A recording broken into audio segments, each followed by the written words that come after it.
Defining DPM Assay Chapter 7, Revised V01B. In this chapter, we'll cover how to define a DPM assay on the QuantiSmart instrument. A DPM assay allows you to quantitate a nuclide or nuclides within a sample. To begin defining a DPM assay, select New Assay from the File menu. The Select Assay Type window will now appear. Highlight the single DPM selection and press the OK button. The Assay Definition window will now appear. You may complete entries on the 7 tabs as described in the DPM Assay Definition presentation, or go directly to the Count Conditions tab for DPM Assay Setup. The Count Conditions tab allows you to define specific counting parameters for an assay. This is where you select the radionuclide counting regions, the type of quench indicator to be used, count time per sample, count cycles, select background subtraction method, first vial, manual or IPA, or any 2 sigma count terminator. Click the Name button to display the Sample Nuclides window. This window allows you to enter and select counting regions for your samples. The Sample Nuclides window allows you to enter information into the Sample Nuclides library. You can use the Sample Nuclides library to define and save nuclide names and counting region limits for radionuclides in your samples. This is also the location where you select a quench set for each sample nuclide using the quench set buttons in this window. Select a quench set by clicking one or more of the quench set buttons. Select the low quench to count 1 nuclide in 1 counting region. Select medium quench to count 2 nuclides in 2 counting regions. And select high quench to count 3 nuclides in 3 counting regions. The Quench Standards window will now appear. Highlight the quench set to be used and press the OK button. The selected quench set will now appear on the Sample Nuclides window under the Quench Set Low column for your selected sample nuclide. This quench set will be used by the instrument to compute corrected DPM results for your unknown samples. Pressing the OK button on the Sample Nuclides window will return you to the Count Conditions tab of the Assay Definition page. The name of your selected sample nuclide should now appear on the Radionuclide Name button.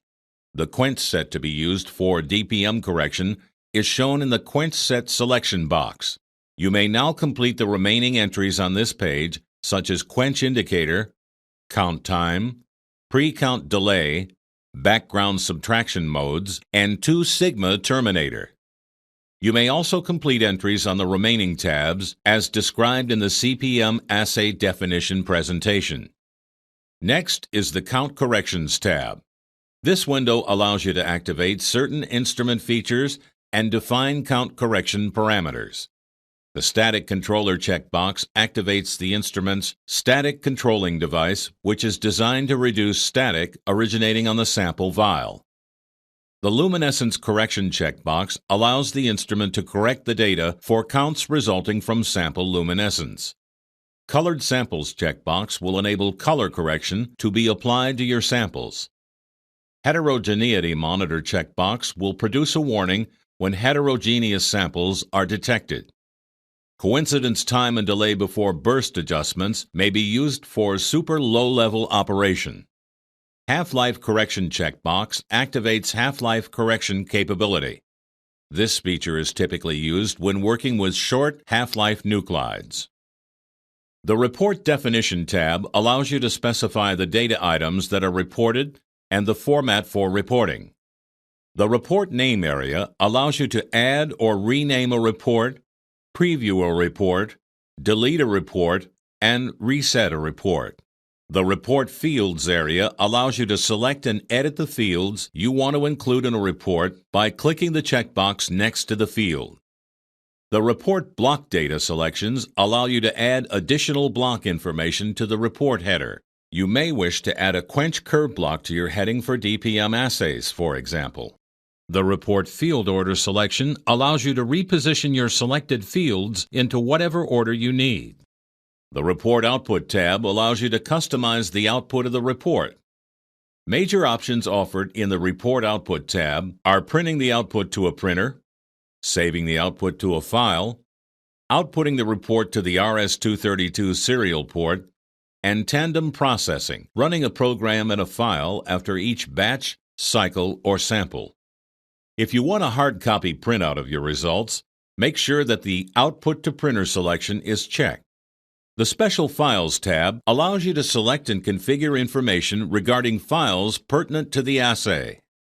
This tab allows you to save composite or individual sample spectra, IPA data files, and external application configuration files for tandem processing.